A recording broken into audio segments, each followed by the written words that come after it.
India ঠ্যাঙ্গায় না, India আমাদের কিচ্ছু ছিঁড়তে পারবে না। ইন্ডিয়া যদি আমাদের দিকে একটা বুলেট ছোড়ে না, চারদিকে ইন্ডিয়াকে ঘিরে ছিঁড়ে খেয়ে ফেলাবো, আপনারা জানেন। পাগলের সুখ মনে মনে কথাতেই আছে, আর এই কথাটা বাংলাদেশিদের ক্ষেত্রে খাটে।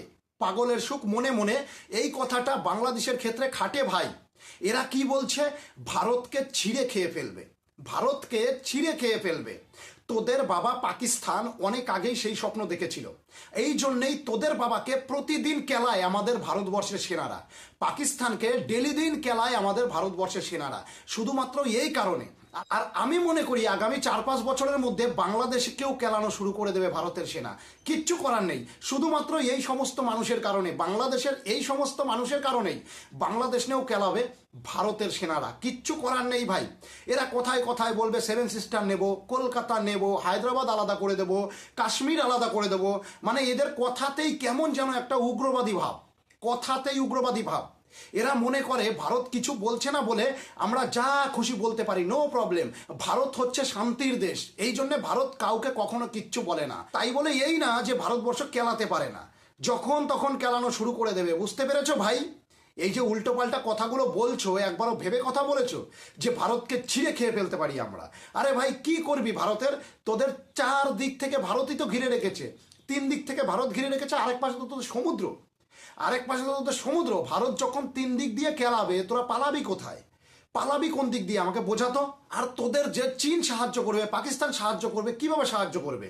কেননা চীন যদি তোদের সাহায্য করতে চায় তাহলেও ভারতের ওপর দিয়েই চীনকে আসতে হবে তোদের কাছে। আর যদি পাকিস্তান তোদের সাহায্য করতে চায় তবুও ভারতের ওপর দিয়ে আসতে হবে তোদের সাহায্য করতে, যখন ভারত তোদের কেলাবে।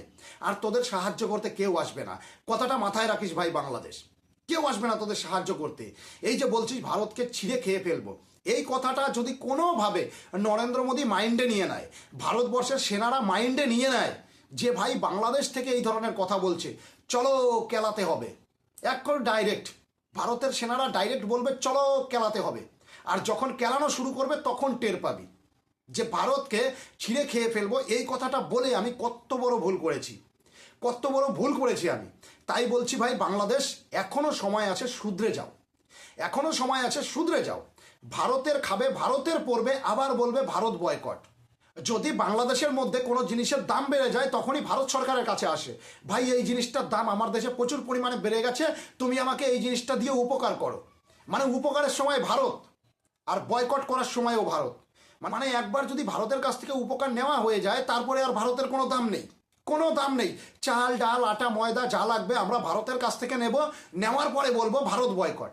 নেওয়ার আগে বলবো না, নেওয়ার পরে বলবো ভারত বয়কট, ভারতের সঙ্গে কোনো সম্পর্ক নেই। মানে এই ধরনের সিস্টেম হচ্ছে বাংলাদেশের মানুষের মধ্যে।